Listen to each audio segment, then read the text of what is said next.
Passengers on a mid-flight airliner look up from their seats to see a bright, spherical orb drifting quietly down the center aisle. It makes no sound, emits no heat, and simply floats past them before vanishing. In 19th century accounts, people sitting in their homes reported a similar sphere of light approaching from the outside.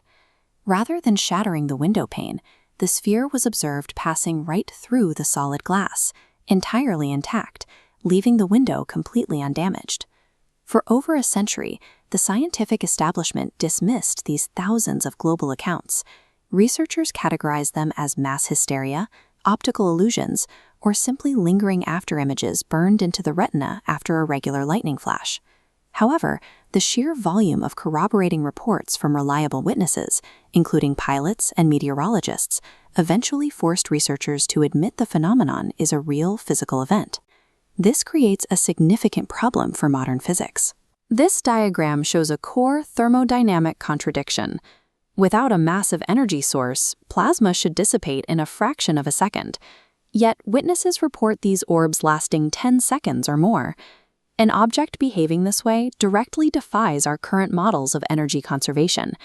It remains a physical anomaly that persists, even as it challenges the established boundaries of atmospheric science. To solve the mystery of where the orb gets its missing energy, chemists propose the silicon vapor hypothesis. The mechanism starts with a lightning bolt striking a patch of Earth heavily concentrated with silica. The extreme heat immediately vaporizes the solid silica into a gas. As this hot gas escapes the ground and hits the cooler air, it rapidly condenses. The molecules link together, forming a microscopic, highly reactive aerosol web. In the final step, this silica web slowly burns as it interacts with ambient oxygen in the air.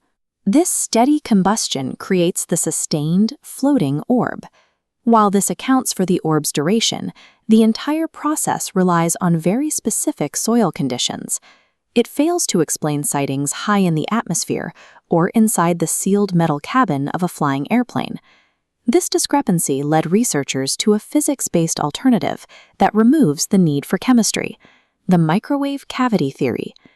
Under this model, an atmospheric lightning channel acts as a massive antenna, emitting intense bursts of microwave radiation. These microwaves occasionally become trapped within a spherical bubble of ionized air. The energy creates a localized feedback loop, bouncing back and forth inside the bubble. This trapped energy functions as an invisible battery, keeping the detached plasma flowing. Scientists have tried to replicate these conditions in the lab. Using commercial microwaves and high-voltage sparking equipment on silicon wafers, they have managed to produce hovering, glowing blobs of plasma. However, these laboratory recreations are limited. The resulting blobs are miniature, they dissipate quickly, and they fail to match the duration or the physical scale of the phenomena witnessed in nature. Controlled laboratories can mimic the basic mechanics of ball lightning, but capturing the true nature of the luminous orb remains outside our current experimental reach.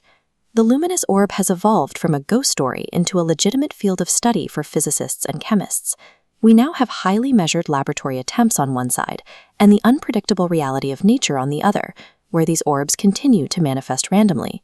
The gap between what thousands of humans observe and what machines can consistently measure reveals a limit in our reliance on purely controlled experiments.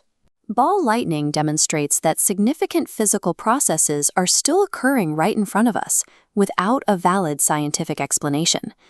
These observational limits invite a deeper curiosity about the strange phenomena that continue to drift through our everyday lives.